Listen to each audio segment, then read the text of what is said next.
ഇപ്പോൾ നിലവിൽ ഇനിയും 6 ആംബുലൻസുകൾ കൂടി ഇങ്ങോട്ട് എത്താനുണ്ട്. അവരെല്ലാം വരിവരിയായി നിന്നുകൊണ്ടിരിക്കുകയാണ്. ഓരോ ആംബുലൻസും വന്നു നിൽക്കുമ്പോൾ വളണ്ടിയർമാർ ആ മൃതദേഹങ്ങൾ എടുത്ത് മുകളിലേക്ക് എത്തി ടേബിളുകളിലേക്ക് മാറ്റുന്നു.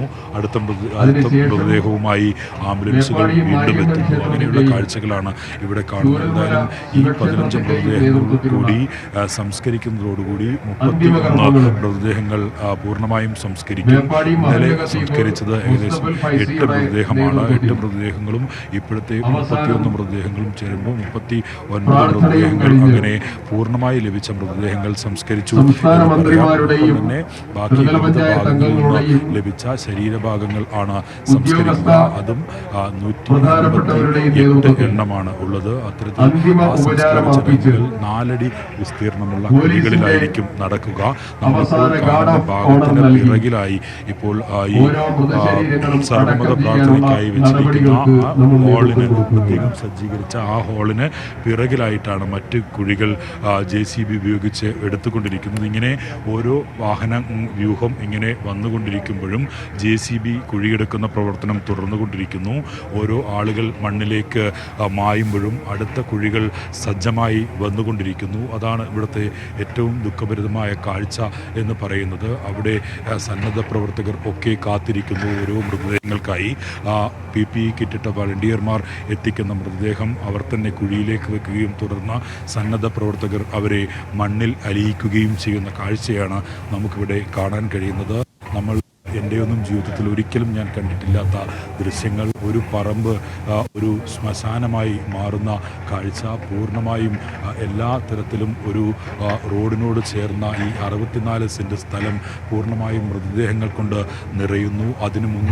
അതിന് മുകളിൽ വെച്ചിരിക്കുന്ന ഈ കോൺക്രീറ്റ് കല്ലുകളിൽ അവരുടെ DNA ടെസ്റ്റിൻ്റെ കോഡുകൾ രേഖപ്പെടുത്തിയിരിക്കുന്നു. അങ്ങനെ ആരെന്നോ എന്തെന്നോ അറിയാത്ത ഒരുപാട് മൃതദേഹങ്ങൾ സംസ്കരിച്ച മണ്ണിൻ്റെ കൂമ്പാരമായി ഈ പ്രദേശം മാറുന്നു എന്നുള്ളതാണ് ദുഃഖഭരിതമായ കാഴ്ച.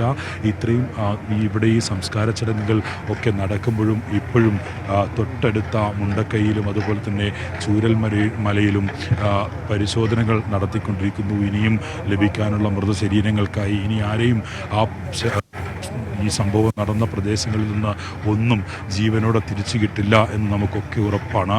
എന്നിട്ടും അവരുടെ മൃതശരീരത്തിൻ്റെ ഏതെങ്കിലും ഒരു ഭാഗമെങ്കിലും ലഭിക്കുമോ എന്ന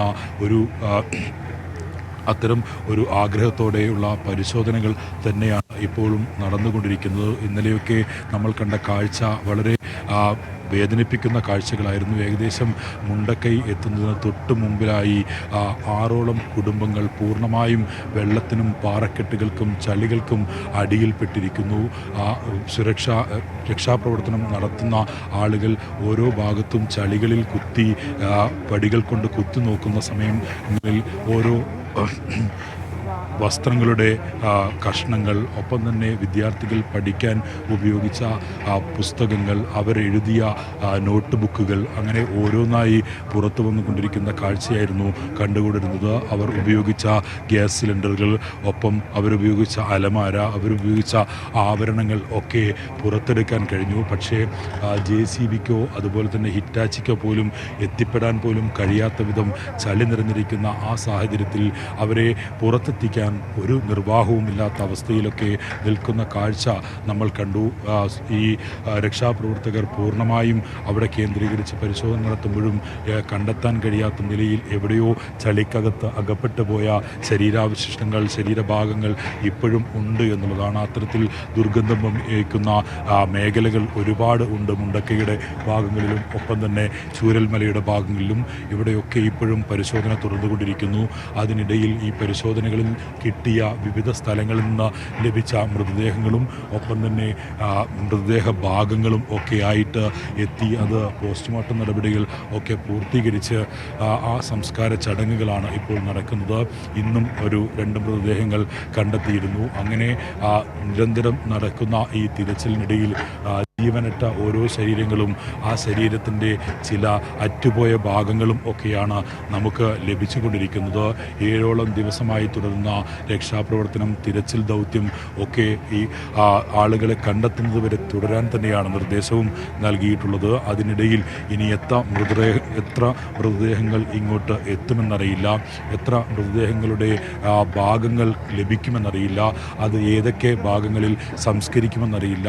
അതൊന്നും അറിയാതെയുള്ള പരിശോധനകൾ ഇപ്പോഴും തുടരുന്നു. ഇപ്പോൾ ഈ മേപ്പാടി പഞ്ചായത്തിൽ ലഭിച്ച ഹാരിസൺ മലയാളം നൽകിയ ഈ ഭൂമിയിലാണ് ഇപ്പോൾ ഇവരുടെ സംസ്കാര ചടങ്ങുകൾ